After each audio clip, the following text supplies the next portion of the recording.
Welcome to yet another edition of the Mpumalanga Runners podcast. My name is Selailo Jacqueline. I am still the Gijima Student Movement Queen, and I am standing in for our host, Mr. Lawrence. We are broadcasting live today from Fever Tree Boutique and Nursery. We are here in Nelspruit. Listen, I bring ikadla, I bring imporoto, I bring everything. I am sitting today with, I call her Sis Brenda, Maroleng, all the way from, she will tell you where she's from, all the way from Gauteng. One, we are international, we are national. Say it what you want to say. Sis Brenda, how are you? I'm great, and how are you? I am great. Before I get into everything, there's this thing that when people are gonna watch this, they're going to say, but that's Baby Chair. I want us to, before you tell us who you are, I want people to know that you are also called Baby Chair. Yes, yeah, and one day I'll tell the story where that Baby Chair comes from, but for today, we'll stick to what you have planned. Maybe it will come out today, you never know. Maybe the Baby Chair story will come out today. Listen, I want us to go back and tell us, who is Brenda? Who is this amazing woman called Brenda? Okay. Well, Brenda, born and bred in Soweto, 56-year-old female, of course. And yeah, I studied also Soweto, also my tertiary. I did in Johannesburg.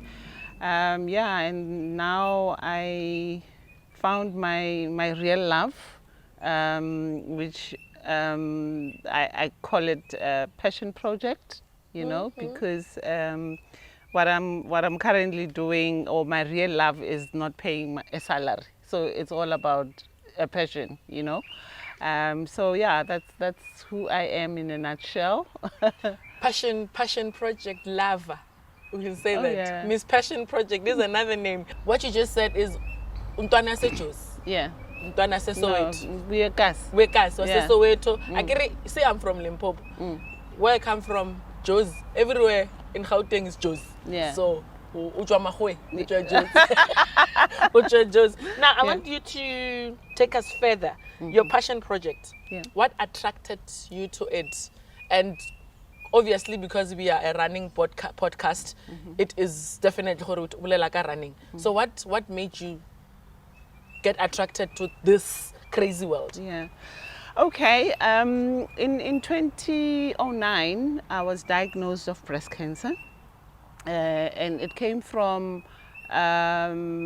being obese, but also stressed. You know, I was married and I got divorced in 2012. So my marriage was not one of the best. You know, so I was stressed and I was obese. And then in 2009, I was diagnosed of breast cancer, and went through the motions. I just didn't do chemo, luckily for me, because it was stage 2. And then in 2012, I got divorced. And then I was still very obese, you know, and then dealing with the issues of the surgery that I had done to deal with the breast cancer. And I moved then, I was staying in Sandton, then I moved to Roodepoort area, which is where I am now. And then I joined Vision Active. Well, not that I joined, I continued, because I've been a member of Vision Active for the longest of time, but yeah, just paying membership. And you know, how I got to be obese with a membership like that is still like, you know, so I then went into this gym and, you know, started, you know, trying to make something and get rid of the weight and so forth. So one of my personal trainer was a runner. Oh, okay. You know, okay. So part of the training program included running. So we started with a 2-kilometer walk and 1 kilometer, and then it was treadmill, and then it was like, oh, and then I started supporting them, because they were running like the likes of Two Oceans and Comrades. So, but I was not, you know, a runner. So I started then supporting them, and then I fell in love with this running. And I remember my first run was, yeah, that's a story. My first run was a 15-kilometer, what is called Bechendau. Oh yes, it happens. It happens in every January. Yeah. That is the toughest one. Why I chose that, I don't know, but there was no other shorter distance. So I was there with them, and then I decided, okay, I will run it. And I think I finished it like just outside of 3 hours, just under 3 hours. And that's when then I started training. And then my next race was Pick and Pay, what we used to be called Pick and Pay. Yeah, And of course I didn't do the 42, they were doing the 42. I wanted to do a shorter distance, but somehow I found myself getting lost, and I did 21. Chisawen. Jonga. Unofficial. Jonga, from this 15 to this 21, hey, I saw flames. You have arrived, basically. That 21 showed me flames, but then I was like, no, I have to do this. I have to do this. And 2016, then I started supporting them also, Comrades. That this is also in 2012. I went there. That's where my supporting really picked up, its momentum. And then I supported them 2012, 2013, 2014, 2015. And then I decided, I think it was in 2014, when I decided I must run this Comrades, because I needed to understand that what happens at 30K, because then it wasn't as packed as it is now. So it was easy to move around. At 30K, you meet them and, hello, I'm here. And they look at you like this and they go. I'm like, oh, they're still fresh. Okay. They don't take the anyaopes. Yeah. Because for those that don't know, in running world, we say nyaopes, masip. These things that we mix in bottles. Yeah, those are the nyaopes. And you meet them again, go 70K. People want to hug you. They're crying. And so I was like, I need to experience what happens between the 30 and the 70, So I registered for my first Comrades. I was 48 when I ran my first Comrades in 2018 and 2016. And I was like, okay, I'm going to just do it once. And then I didn't finish my Comrades. Well, I finished it. I just didn't complete it. Oh, you finished it in your time? Yes. Not their time. Not complete. Yeah, not their time. Because complete is under 12. Yes. Are you finished? I finished what I started. Yeah, finished. 12:04. You were there. Like when they were counting down, when the 12-hour gun went off, I was on the red carpet. Oh. What they call the Toyota red carpet. I stood there and I was counting 10, 9, 8, counting those who are there. Right? I'm outside because I'm late already. So why must I rush? Because you might not make it. 1 minute, I wasn't going to make it. Yeah, because I think it's about 200 meters from the red carpet to the finish line. So there was no way. And at that state I was in, my legs had so I took a stroll to the finish, And, but I went back in 2017. And the year of greatness. I call it the year of greatness. Yeah. And then there was issues with the water point. We didn't have water for like 15 kilometers. Unfortunately, I ran mina Mali, I always carry money, 50 rand, 100 rand. The nearest garage, Kato Rich Engine Garage, I remember. I rushed there, and now there's lots of us, who are suffering from this lack of water. Yeah, because all they were feeding us was just sugar. So we were like up to here with the sugar, got into the garage, and now people are just following me now, right? We bought water, we started sharing water, and then off we went. And we were all cut off 14 seconds at that next water. At the next water point, so we all didn't make it. I was like, hey, I owe this thing to myself. My birthday is coming up, my 50th birthday is coming up, and it probably will be my last run, Comrades run. And I went back again, and I had blisters for Africa. like I had blisters for every runner that was lined up for the Comrades Marathon.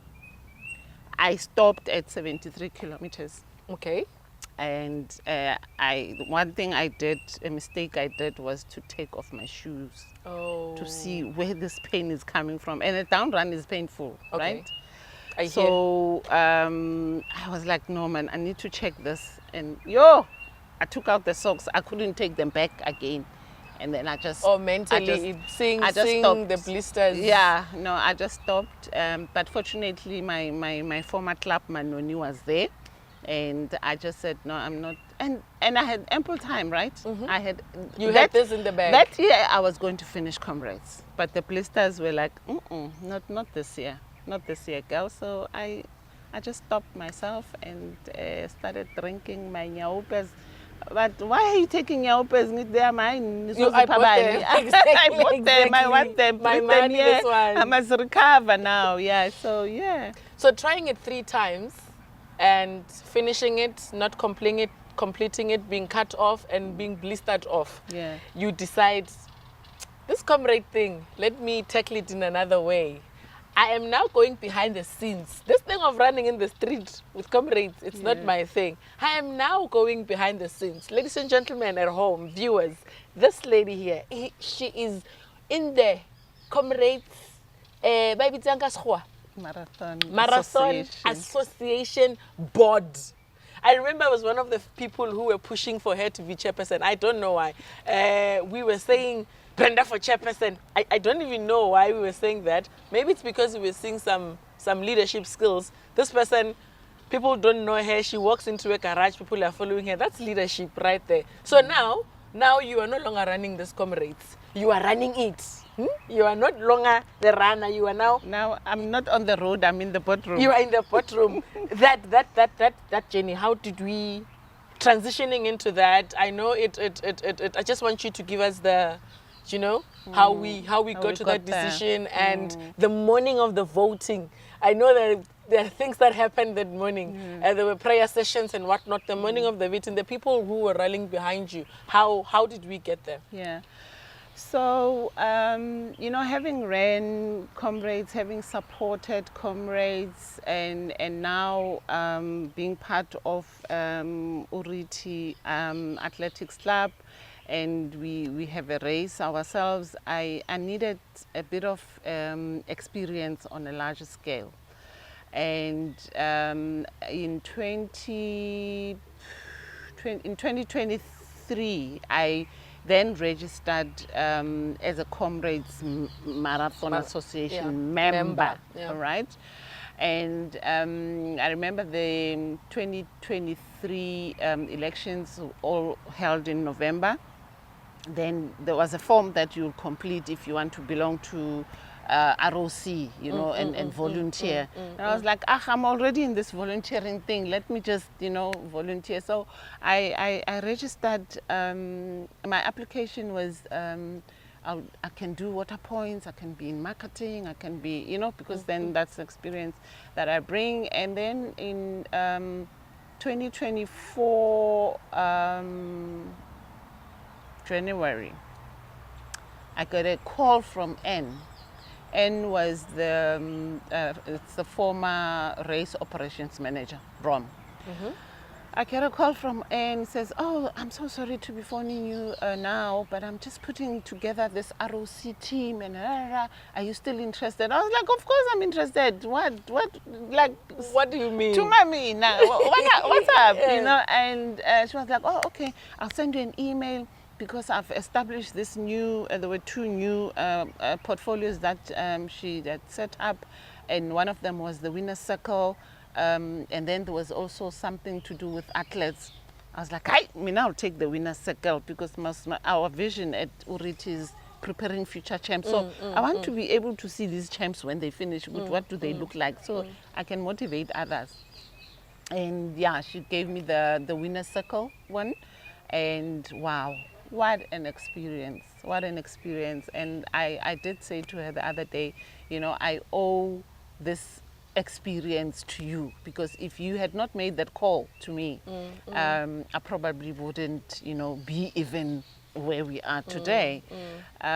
So I did the winner circle. Of course, all is voluntary. You put your time, you put that, and most meetings were with sponsors. Thirsty was sponsoring the Winners Circle. So for those who don't know what Winners Circle is, it's a VIP for the champions and the winners of the Comrades Marathon.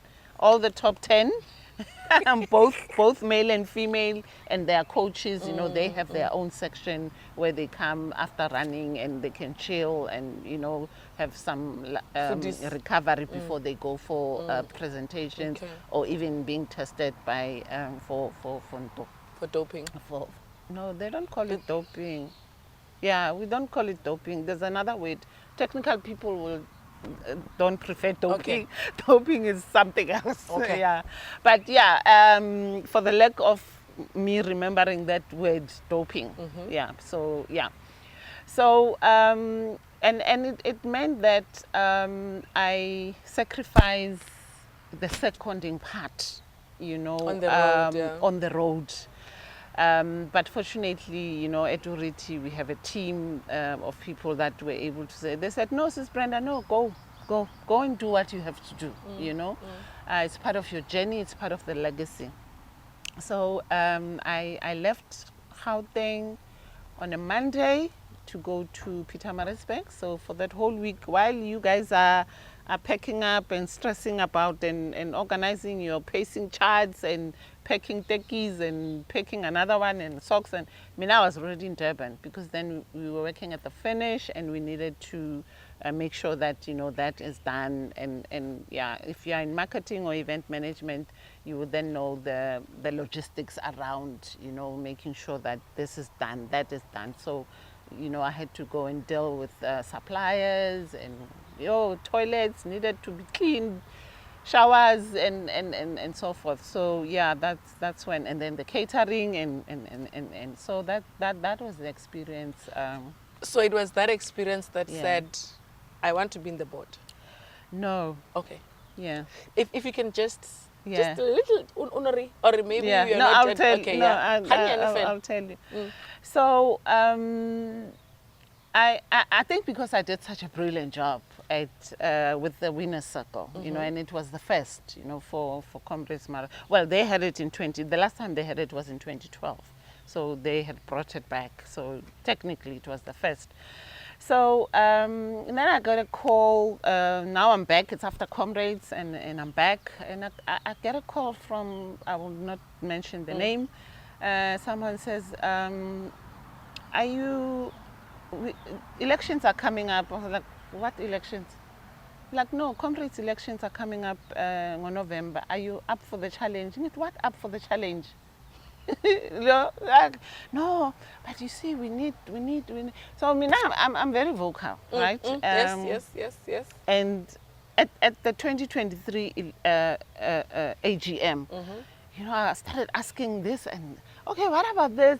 And why athletes? And why budget? And why, you know, so this person says, no, you were very vocal at the 2020. I was like, oh, okay, is that where we are now? And yeah, no, but and we think that board and you need your skills, you know, runners love you and you love them. No, and, we love you.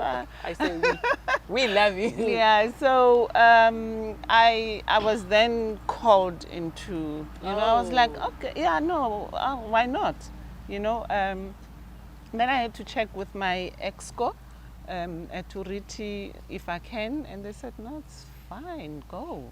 You know, and then I was like, okay, yeah, no, I'm up for the challenge. Sign me up, and that's when the whole electioneering started, and yeah, and I still don't believe that we are here, but yeah, here we are. Here. We are here. You see, your running journey somehow is. Next time you see me, I am sitting on the other side. Maybe I'm wearing a jacket of Comrades because I volunteered something. You already have a black skirt. I already have a black skirt, so we're good. Just before we close, you have a race. Yes. By you, I mean Uri what? Uri who? Uri where? Uri how? For those that don't know, a club, Urithi, this is when we meet them on the road, that is what you say. wherever you meet an Urithi t-shirt, just say Uri what? They will respond. That's how they do. There's a race coming. Yeah. And just, are we still registering? When is it? Where is it? Yeah. And yeah. Yeah. Well, just a brief story about the Uri who, Uri what. That actually comes from my former club. Okay. Manoni. The one with the drinking what? The drinking club with the running problem. Yeah. Yes. So when we registered Urithi, you know, we first looked at what we want to give back and how we want to give back. And that's when the name Urithi came about. Oh. And Urithi means legacy. Oh. So Urithi is Swahili. Okay. That means legacy. So at Manoni, they were like, Uri what? And somebody told me like, hey, no man, what is this Uri what? So that's how that's Uri what comes and then from. we said Uri where? Uri how? Uri why? You know, so that's where it comes from. No, it's a beautiful and thing. And then yeah? yes, we do have a Urithi legacy race. We started with the race in 2024. We had a 5 and a 10, and this year we have a 21, 5, 10, and 21. And yes, registration open, please, registration open. Unfortunately, the free socks and the free t-shirt no longer available, but lots of goodie bags, prize money, 100,000. It's the highest paying 21 kilometer organized by a development club in Gauteng. I mean, our 5K pays 5,000, our 21K, we're paying it. Our 21K pays 5,000, which is something that not even marathons, some marathons pay, you know. Yeah, and we do learn from what our cousin sister Bellas is doing, you know, in terms of, you know, really looking out for the athletes and runners. Yeah. Okay, she forgot to mention, or maybe she decided not to mention, I am a legacy on that race. Yeah. Gijima Studler movement will be pacing the sub Riafeta. So we don't have time. Yeah. My gang, you know yourselves. Let's go to Urithi on the 8th of March. We are doing this Riafeta. There's no time. We will discuss time when we are there. What time are we coming in? And our very own Mpumalanga runner from Pelas, Usizwe, is starting. He's an official. He's starting the 10 kilometers. Like Jonga. Follow them on their Facebook page as well. Yes, Urithi Athletics. Urithi Athletics. Yes. They have Instagram, Urithi Athletics. Do you have TikTok? No. They will have TikTok sometime. Well. We have TikTok. Your cousins have TikTok. Oh, okay. They will teach us how to. I don't blame you. You're still 12. Yeah. By the time you get to 20, you'll have TikTok. Yeah. This was a lovely chat, and we could do this the whole day. You inspire me so much, and we also have a female chairperson. So when all this transition started happening, I was like, my chairperson, very soon, and Yena, she has finished Comrades, so very soon she'll be in the winner's circle. I get it now, she'll be in the winner's circle, and the next thing I know, I think is we are believing in these things. Yeah. And remember, I am still Gijima Studler movement, standing in for Lowlands. And production team, thank you very much. Face TV for always showing up for us, and Fever Tree, Boutique and Nursery. City, thank you. Aspire to inspire. We love you.